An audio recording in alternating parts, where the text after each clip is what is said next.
The raven came in the gray light before dawn, a black scrap of night's watch shadow beating against the pale sky. It circled twice above the stone courtyards of Summerhall and descended toward the lone figure sitting on the low wall that overlooked the dawn-dim woods. Aemon Targaryen, wrapped in a plain woolen cloak against the chill, heard the wings before he saw the bird. The sound cut through his thoughts like a sharp knife through parchment. He had been watching the east, as he often did, for the promise of first light.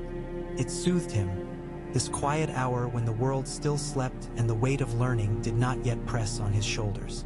But this morning, as the raven fluttered down with an indignant croak and landed on the post beside him, peace went with it. Aemon stared at the bird for a heartbeat.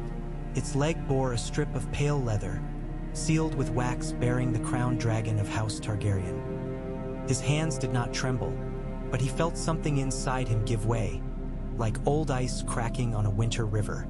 "Of course," he murmured, almost amused, almost sad. "Of course you would come now." The raven hopped, head jerking. Its black eyes seemed to regard him with impatient judgment. He reached out and stroked its breast with a single finger, then untied the strip and broke the seal. The wax snapped with a tiny sound that seemed very loud in the stillness. He unrolled the parchment. "By decree of the lords assembled in council at King's Landing." His eyes traced the formal lines, the measured language of power. His father's name, Mikar of House Targaryen, king of the Undulls, the Rhoynar, and the First Men, named as dead in battle on the stepstones. The extinction of one line after another. Daeron, Ares, regal. The realm restless and uncertain. The question of succession placed before a great council, as it had once before been in the days of the old king and the shadow of the Blackfires. And at the end, his own name. The lords assembled, considering wisdom and learning, temperament and lawful seniority, had chosen Prince Aemon of Dragonstone, grandchild of Daeron the Good, eldest surviving male of the main Targaryen line, to ascend the Iron Throne. Aemon Targaryen, king of Westeros. His throat was so dry that, when he tried to swallow, nothing moved. Behind him, the castle of Summerhall slept, still and soft in the half-light. Within its walls his younger brother snored, sprawled across a bed too small for his growing limbs. Aegon the Unlikely, they called him, Egg to the few who loved him. A boy who should never have been close to a throne at all. Aemon closed his eyes. He had thought he knew what the raven would bring. A formal acknowledgement, sincere condolences, the confirmation of what he and his brother had speculated over the banked fires of long evenings, that the lords would never choose him, that they would pass over the bookish, quiet prince with ink-stained fingers and send instead for the laughing boy who had wandered the countryside as a squire to a hedge knight. He had thought so.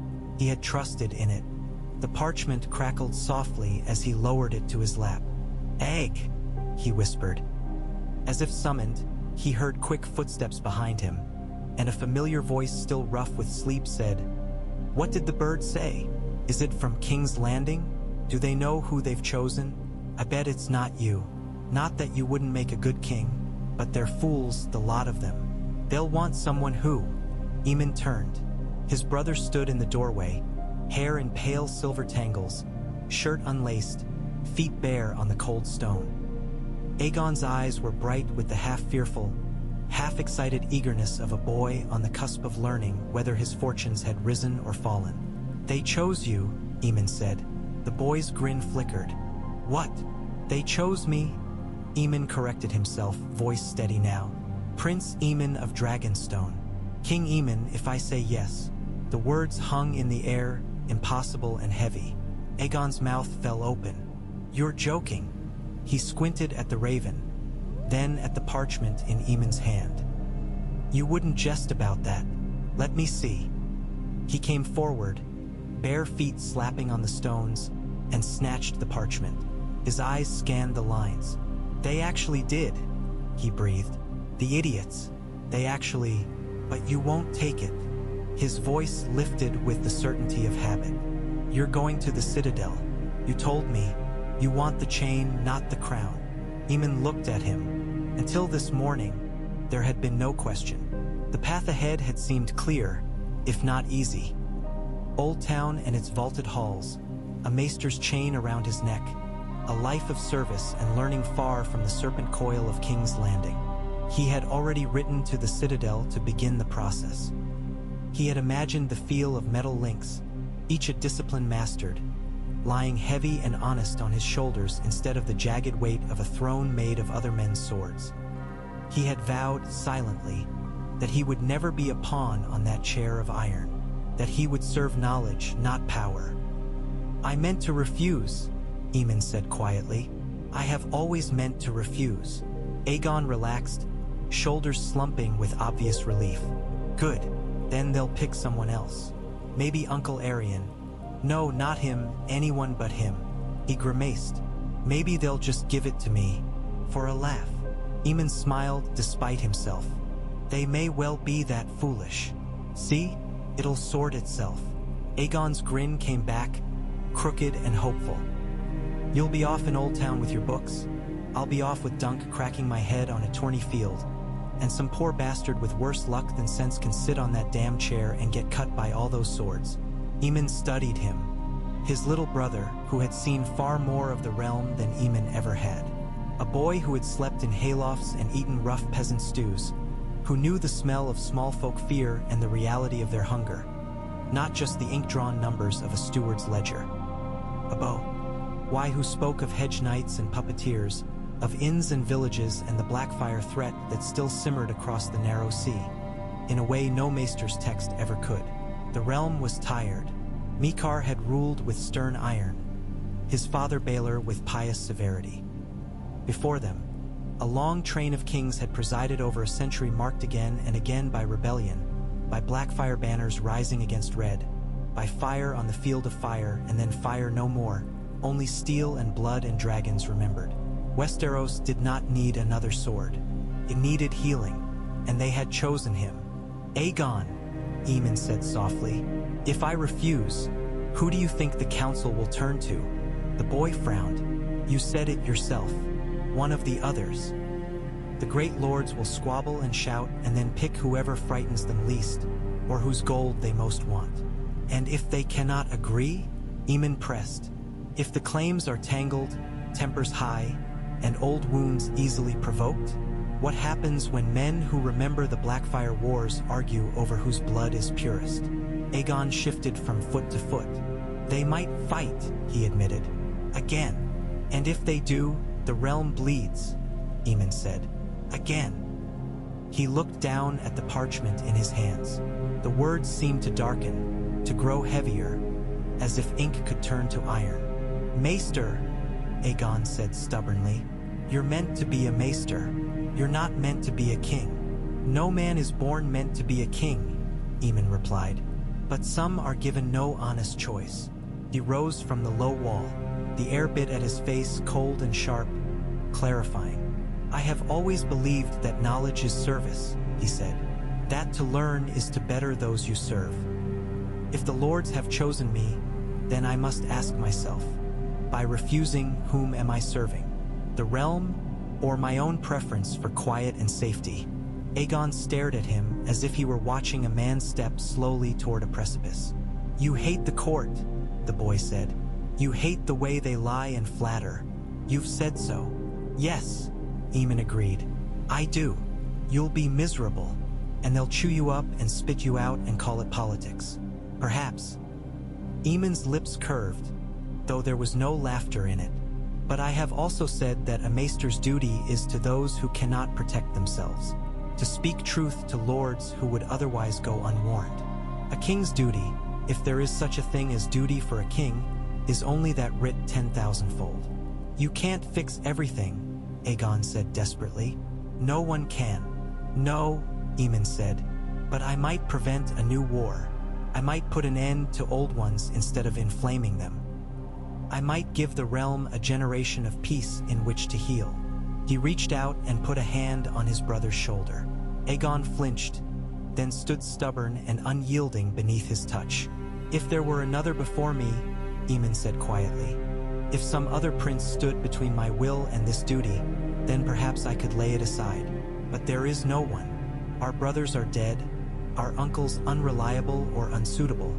and the memory of demon Blackfire is not yet cold in the minds of men. The lords have chosen me believing I am the least warlike, the least reckless. If I turn from that, knowing what may follow, then all my learning is lies. Every oath I might take at the citadel would be hollow. Aegon's eyes shone with anger that was not entirely unshed tears. So you'll crown yourself and live among vipers, he snarled, and call that noble. And what of me? What do I do while you're sitting on a throne getting cut to pieces? You, Aemon said, will go to the citadel. The boy gaped. What? You will do as I meant to do. Take the chain I would have worn. Learn what I have not the years or freedom to learn. Serve where I cannot. Aegon's laughter burst out of him, wild and incredulous. Me? A maester? I can barely sit still long enough to finish a meal, let alone read those dusty tomes you love. You've seen the realm with your own eyes, Aemon said. You've broken bread with small folk and listened to the songs in their inns. You've watched hedge knights cheat and be cheated. You've seen how men live when no lord is watching. The Citadel could use a mind that has not only read about the world but walked through it. I'd be the worst maester ever, Aegon muttered. I'd lose ravens. I'd drink the lord's wine. I'd forget to wear half the chain. You would be my eyes, Aemon said. The king's eyes. A maester has access to every great house in the realm. They trust their healers, their teachers, their counselors. I will sit in King's Landing and drown in parchment and petitioners. I need someone I trust in the places I cannot see. Reach me through the ravens. Tell me what is happening beyond the Red Keep's walls. Aegon stared at him for a long moment. The sky was lightening behind him, painting his hair in pale gold and silver. You're serious, he whispered. More serious than I have ever been, Aemon said. Aegon swallowed. I don't want you to die on that chair, he said, voice small now. I don't intend to, Aemon replied. And if I do, it will not be for lack of counsel. Yours and others. I will need men like Dunk, too. Men who can tell me when I am wrong without fearing for their heads. You'll really send for him? Aegon's eyes brightened a little. I'd be mad not to, Aemon said. If I must rule, I will not do it only surrounded by courtiers and flatterers. I want a hedge knight at my table. Someone who has slept under hedges. Aegon's mouth twitched. He'll knock over your goblets and stain your fine kingly cloak. Then I shall have fewer goblets, Aemon said, and simpler cloaks. The boy's shoulders slumped as if some last line of defiance had broken in him. He looked away toward the soft blue horizon. You're going to accept, he said. Yes, Aemon said. Silence settled between them, fragile and strange. If I go to the Citadel, Aegon said slowly, I won't be able to marry as I please, Tage. Ewile expect me to serve whatever lord I'm given. I'll be bound to their rules. Rules can be bent, Aemon said, and oaths kept in spirit even when the letter is stretched. Besides, have you considered the joy of tormenting stuffy old archmaesters with your presence? That got a faint bark of laughter from Aegon. It would be something, he admitted, but I'm not like you, Aemon. I'm not wise. I'm not good in the way you're good. I don't think things through. I just do them. Ask Dunk. He'll tell you. Then you will learn, Aemon said firmly, just as I will learn to rule.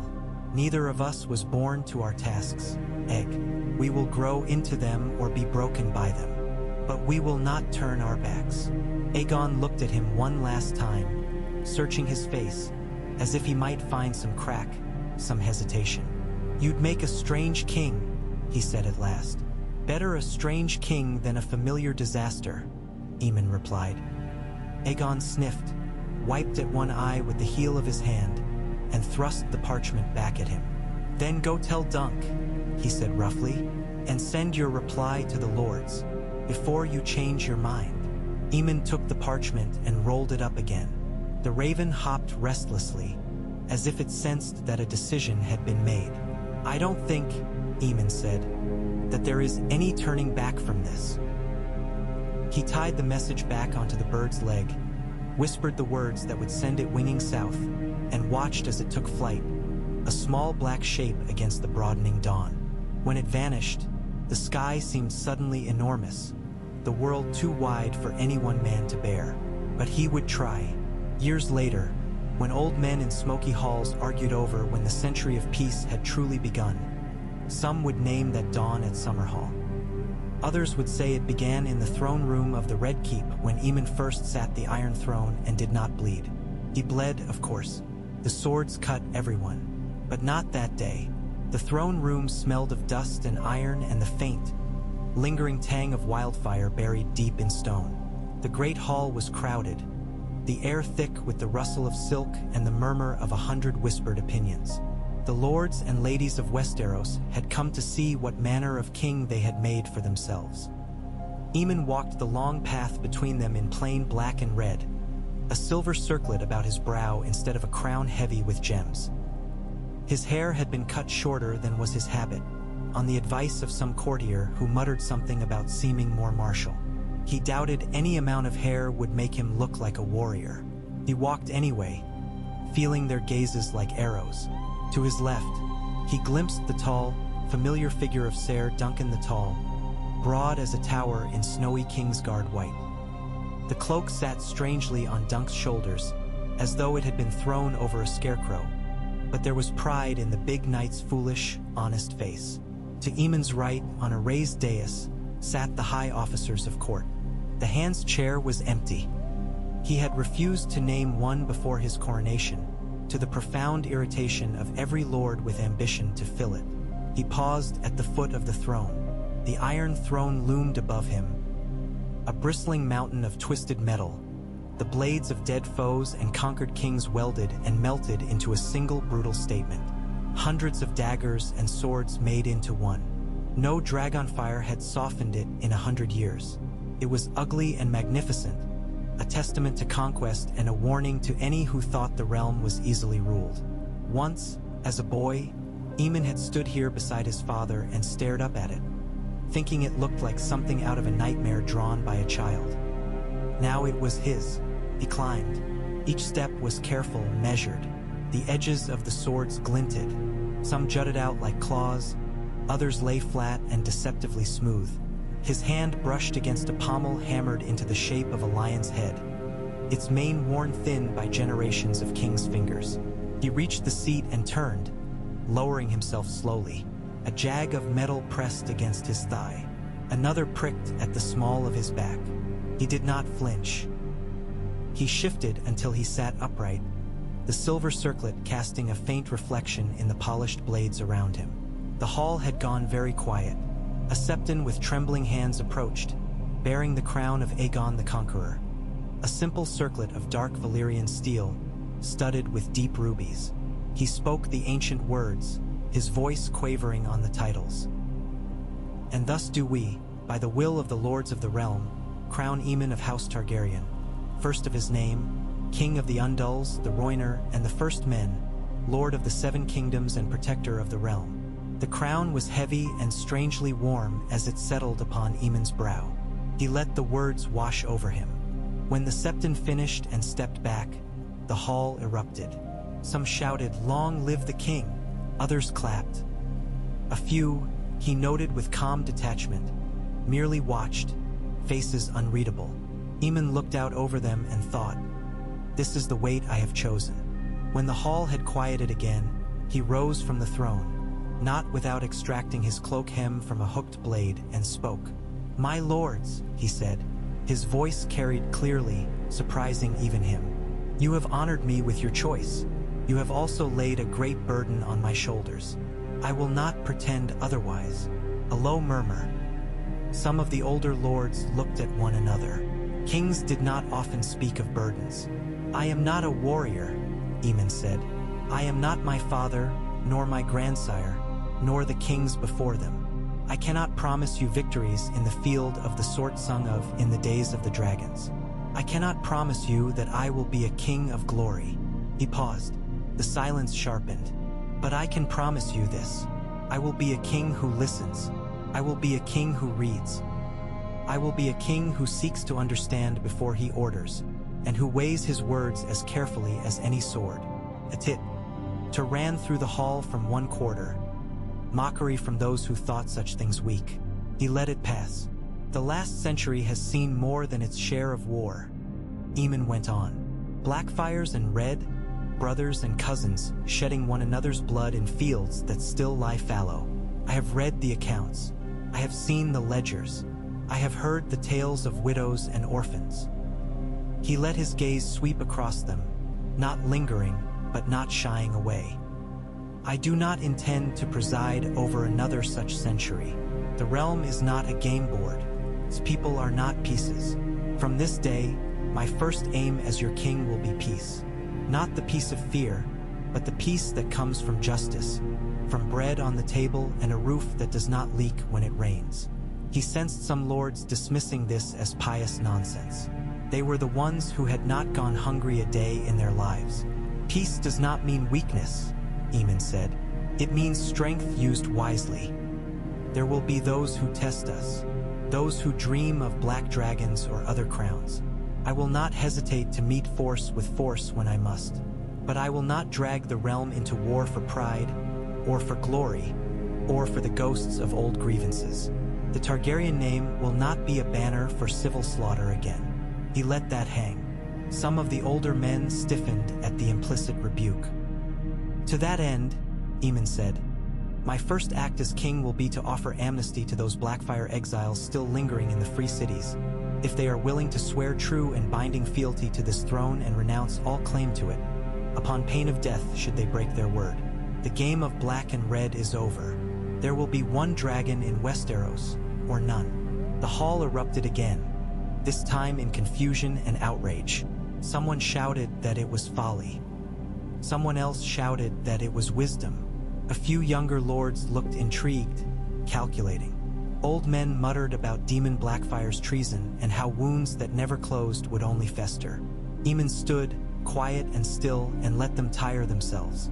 When the noise had dwindled to a low rumble, he said, those who think I go too far, know this.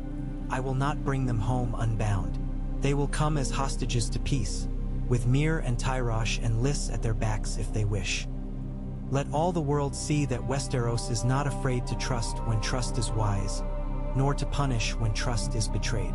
If they refuse this offer, let all know that it was they who chose exile over reconciliation. He could feel the shock like a physical thing. A king who spoke openly of trust, of reconciliation. To some, it would seem childish. To others, dangerous. So be it. He sat again, feeling the points of the iron throne press against him. We will speak of other matters later, he said. For now, there is much to do. The realm needs mending. Bring me your petitions, your problems, your honest grievances. I will hear them. I cannot promise you the answer you want, but I can promise you will be heard. He rose, signaling that the formalities were done. That night, in his chambers, he found Aegon waiting for him. His brother had arrived only days before, after a long journey from Summerhall and then Old Town. His clothes smelled faintly of parchment and ship tar, of river water and the strange spice of the Citadel's kitchens. You spoke like a maester, Aegon said as Aemon unfastened the circlet and set it on the table. In front of all of them. I am a poor actor, Aemon said. I can only speak in my own voice. Aegon grinned. You made Lord Peake look like he'd swallowed a bone sideways. That alone may justify my entire coronation, Aemon said dryly. Aegon flopped into a chair. They're saying you're soft, he went on, that this amnesty is madness, that you'll invite Demon's brood right back into our bed and hand them a knife. Many of those saying so, Aemon said, used to drink with those same exiles in Tyrosh before they thought better of the hospitality there. Men are very brave about permanent exile when it isn't theirs. And if the Blackfires come back and start trouble? Aegon asked. If they stir up the old loyalties? Some houses still remember Daemon as the better man. I know, Aemon said. That is why I will make the offer publicly and bind it with oaths before gods and men. That is why I will ask our cousin Daemon's sons to adopt new sigils. Let them be dragons still if they insist, but not black ones. Bronze or blue if they must. a sign that they are of our blood but no longer of our quarrel. Aegon shook his head, half admiring, half bewildered. Only you would think to fix a century of war by changing a sigil. Symbols matter, Aemon replied. Men will kill or choose not to kill for a banner. If we can give them a new one that satisfies pride without demanding blood, why would we not? Aegon watched him. There was a seriousness in his gaze now that had not always been there. The citadel had rubbed some of his rough edges and sharpened others. Dunk says you're going to get yourself killed, he remarked. He says if you bring those Blackfires back, some angry old lord will try to cut you down before they set foot in Westeros. Dunk worries too much, Aemon said. No, Aegon said quietly.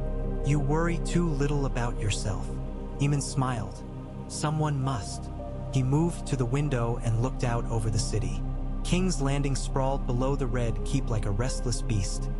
Crowded streets, countless roofs, the dark ribbon of the Blackwater Bay. Smoke rose in thin columns from 100 chimneys. Dull orange lights flickered here and there. Do you know what strikes me most about this city? He asked his brother. From up here, it's so loud by day, but at night it looks almost peaceful, like a sleeping child. But we know that in those streets there is hunger, there is disease, there is fear. That's why you're building those granaries, Aegon said. The thing you made me run parcels for at the Citadel. All your letters to the Archmasters asking how Braavos feeds itself. Aemon's lips curved. Braavos is an inconveniently sensible city. They have vaults of grain to feed their people in hard times. King's Landing has vaults of gold to enrich its princes. And you want both, Aegon said, rolling his eyes. Of course you do. I want the gold to serve the grain, Aemon said. If we can see that no one in this city starves in winter, that will do more to keep the peace than another 1,000 swords in the city watch. You're always trying to make things better, Aegon said, with equal parts fondness and exasperation. It's exhausting. To live or to watch? Aemon asked. Both, Aegon said fervently. Aemon laughed. In the years that followed, those who muttered that Aemon the Peaceful, he never liked the title but it stuck, would be devoured by his own idealism were proven both right and wrong. He did not die. Not then. Not for a long time. But his choices set in motion changes that outlasted him. Word went across the narrow sea to the exiled sons and grandsons of Demon Blackfire. The missives were careful, deliberate. They did not apologize for the rebellion. That would have been an insult to the dead of Darren's loyalists and Mikar's campaigns. They did not grovel. They offered a hard, cold bargain. Come home as my kin, the king wrote, or remain forever as beggars and swords for hire in foreign lands. Swear before gods and men that you and your descendants will never again seek this throne, and I will grant you lands and titles commensurate with your birth, even if the lands lie in places where no house now flies your banner. Refuse, and the gates of Westeros will be closed to you and yours for as long as I live. In Myr, Daemon's grandson considered the offer. In Tyrosh, another tore the letter and called Aemon Craven, then drank himself to sleep over his father's failed dreams. In Lys, a bastard girl with silver hair and amethyst eyes whispered the text aloud by torchlight and dreamed of green hills she had never seen. In the end, 2 of the exiled Blackfire Line princes came, and 1 did not. When they arrived in King's Landing, they did so with no armies at their backs, only a modest retinue of Sellswords and kin. Aemon met them not in the throne room but in the Godswood, beneath skeletal weirwood branches that had never seen northern snow. You wear your father's face, the elder of them said, looking at him with open curiosity. His name was Igor, like Igor River's bitter steel, but softer somehow around the jaw, his eyes less hard. Or your grandfather's. It is hard to tell with your blood. We share enough of it that we should not spill it, Aemon said. The prince smiled thinly. That depends on how sharp your oaths are. They knelt before the heart tree that was not truly a heart tree, before the old gods, before the 7, before the faceless crowd of ancestors that haunted both their houses. They swore. They renounced the Black Dragon and all claims to the crown. Aemon, in turn, granted them lordships in the Stormlands and the Reach, in lands that had been devastated by past wars and needed strong, stubborn hands to rebuild. "You set wolves to guard your sheep," Ser Dunk muttered afterward, watching one of the Blackfire princes ride away. "No," Aemon said. "I set dogs to guard my house, and I gave them a warm place by the fire." "You trust them?" Dunk asked skeptically. "I do not," Aemon said. "I trust that they will prefer a full byre and a bellyful of meat to another decade of exile. And I trust that if they break faith, half the lords of the realm will be more eager than even I to make examples of them." "Remind me never to play Syvas with you," Dunk said.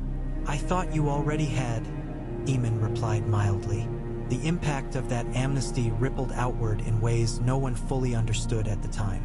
Old houses that had covertly supported the Blackfires found themselves granted an honorable path back to royal favor without having to betray their loyalties. They could now claim that they followed their exiled cousins back into the fold for the good of the realm. Those who had schemed for another great war saw their prospects dim. There was no longer an external dragon banner under which to rally malcontents. In the free cities, where Westerosi exiles had long been a useful commodity for Sellsword companies and clever magisters, men grumbled that the king had stolen away a long-standing source of leverage. Aemon quietly saw to it that Westeros' own willingness to hire such companies dwindled as his reforms increased the number of small, better-paid local levies available. Peace, Aemon understood, was not a single act. It was 100 small decisions, each one designed to make war incrementally less attractive. He worked at it the way a maester worked at a puzzle. Patiently, methodically, with a willingness to accept that not every piece could be perfectly placed. He built granaries in King's Landing and mandated similar stores in old strongholds elsewhere, offering royal loans to cash-poor lords who balked at the initial expense. He commissioned surveys of roads and bridges and quietly diverted funds from tournaments to repair them, arguing that it was cheaper to move food and men on good roads than bad. He convened a council of maesters and septons to standardize certain measures of weight and distance across the realm, an act that most nobles found dull and a few merchants hailed as quietly revolutionary. He listened to petitions from small folk, not always directly. There were too many, but through a rotating council of lesser knights and trusted burghers who reported to him monthly. He could not solve every grievance. Often he could only provide the balm of having been acknowledged. But where injustice was egregious and repeated, he did not hesitate to act. Sometimes that meant stripping a lord of authority over a particular vill, age, and granting it to his brother or cousin, with the clear implication that the crown's gaze did not stop at the castle gate. Sometimes it meant sending Dunk and other trusted knights in plain cloaks to see whether the tales of cruelty were real. "People don't expect the king to care about such things," Aegon observed once over a late supper. "Raven messages spread between them like fallen leaves." "That is precisely why I must," Aemon said. "If they did, the world would be a very different place." Not everyone welcomed these changes. There were plots. There were whispered accusations that Aemon sought to undermine the lords and empower the small folk, that he was building a realm in which a peasant's complaint mattered almost as much as a lord's pride. "There are worse accusations," Aemon said when Aegon relayed them. "Not to the lords," Aegon said dryly. "Then I must ensure they have more cause to fear the consequences of injustice than the loss of a little unchecked authority," Aemon replied. His reign was not bloodless. There were skirmishes along the Dornish marches. Dorne never forgot or fully forgave the history of conquest and rebellion. There were bandit kings in the Riverlands, men who saw peace as an opportunity to carve out petty domains while the great lords relaxed. There was, once, a near war with the Iron Islands when a new Lord Reaper decided that Aemon's silence on a series of small raids meant weakness. The king's response was swift and uncharacteristically brutal. He sent a fleet of royal ships and Stormlander galleys to burn the Reavers' longships in their own harbors, then offered generous terms to those islanders who chose to turn to trade instead of raiding. "You're mixing sword and ledger again," Aegon remarked when he read the treaty. "Men of the Iron Islands know salt and storm," Aemon said. "They know how to sail. If we give them honest work carrying goods instead of plunder, some will take it. Not all." But each man who chooses coin over blood is one less widow in the Reach. Bit by bit, the edges of old conflicts softened. Time passed. Aemon married, at last, under the weight of quiet pressure. Not to some distant princess he had never met, but to a woman he had chosen carefully. A second daughter of House Martell, sent to court ostensibly as a ward, sharp-eyed and sharper-tongued. With a mind as quick as his own and a keen sense of the quiet humiliations her people had endured under past Targaryen kings. "We do not forget," she told him plainly in one of their early conversations. "We do not forgive easily. But if you mean what you say about peace, prove it. Not with words, with acts." He listened. Together, they crafted compromises that would have seemed unthinkable a generation earlier. Dornish customs were given more open respect in the southern marches. Disputes over water rights were adjudicated by mixed panels of Dornish and Marcher lords. Trade between Sunspear and Old Town increased.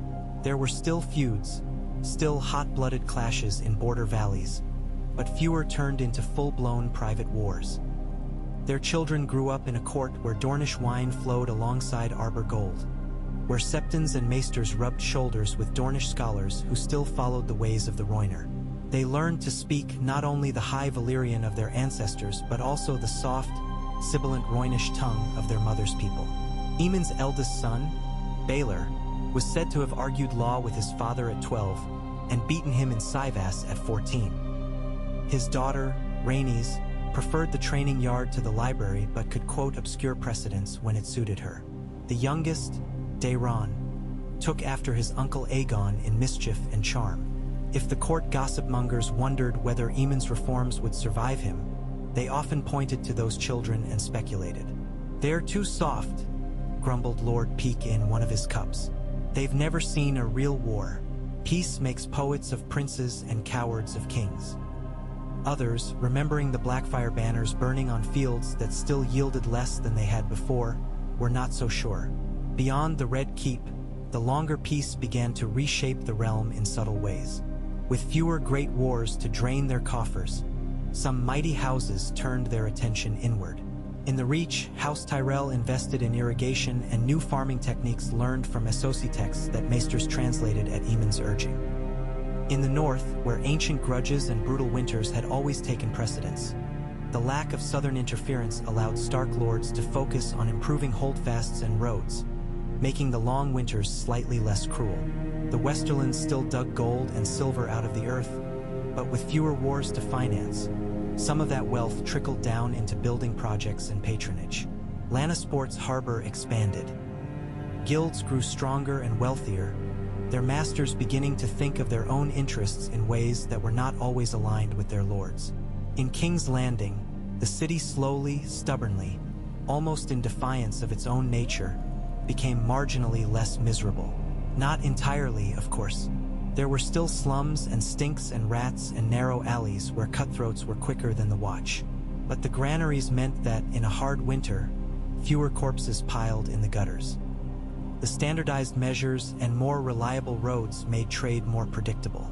When plague came, as it always did in great cities, the city's healers found themselves better supported. Aemon had insisted on a royal fund for emergency measures, and the Citadel's healers, prodded by Aegon's persistent, annoying letters, had begun to share their knowledge more freely. A generation grew up who had never seen Dragon or Blackfire banner, who knew of civil war only from stories. Could not last forever. No peace does. But the century that followed Aemon's choice at Summerhall was different from the one that Ha-D preceded it. When he was old, older than most kings lived to be, Aemon Targaryen sat by a window in the Red Keep and watched his grandchildren play in the courtyard below. The Iron Throne still loomed in the Great Hall, but he spent less and less time on it now, letting his son Baelor preside. His hands shook sometimes when he tried to lift a cup. His eyes were not as sharp as they had once been, though he could still read if the light was good. His brother Aegon sat opposite him, the chain of the citadel around his own neck. It was an odd sight. A Targaryen prince turned archmaester, his links gleaming dull in the afternoon sun. Some were Valyrian steel, hard-won for knowledge of the higher mysteries. Others were plain iron and lead, signifying knowledge of war and the tongues of Essos. He had never lost his dislike of the heavier, more plodding disciplines, but necessity had forced him to study things that once would have bored him senseless. "You're thinking of something unpleasant," Aegon said, watching him over the rim of his cup. "I was thinking," Aemon said slowly, "about Summerhall." "Always back to that," Aegon sighed. "You are relentless, brother." Aemon smiled. "You were right, you know, that day. You said they would chew me up and spit me out and call it politics. They tried. But they didn't manage," Aegon said grudgingly. "Not entirely."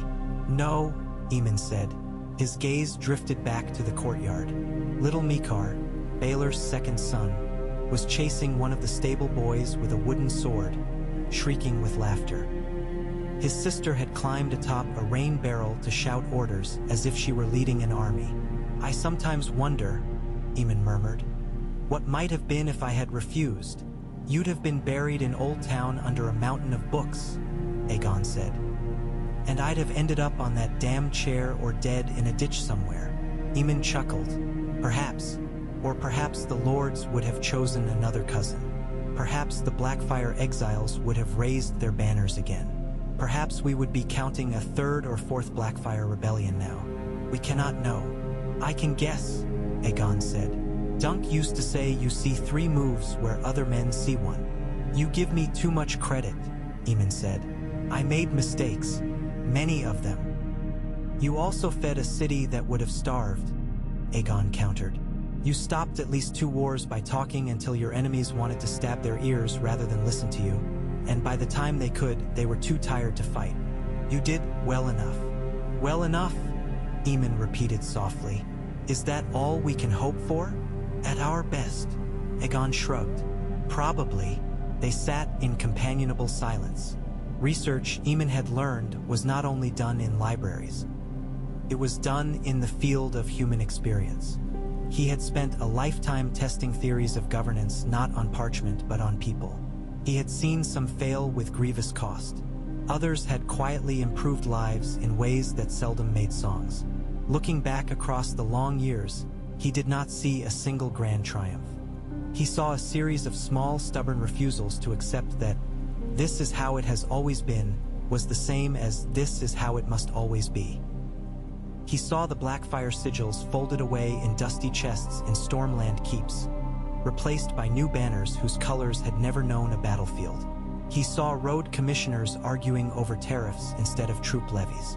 He saw farmers grumbling about grain quotas instead of plundering their neighbors' fields. He saw merchants wrangling over coin instead of kings wrangling over crowns.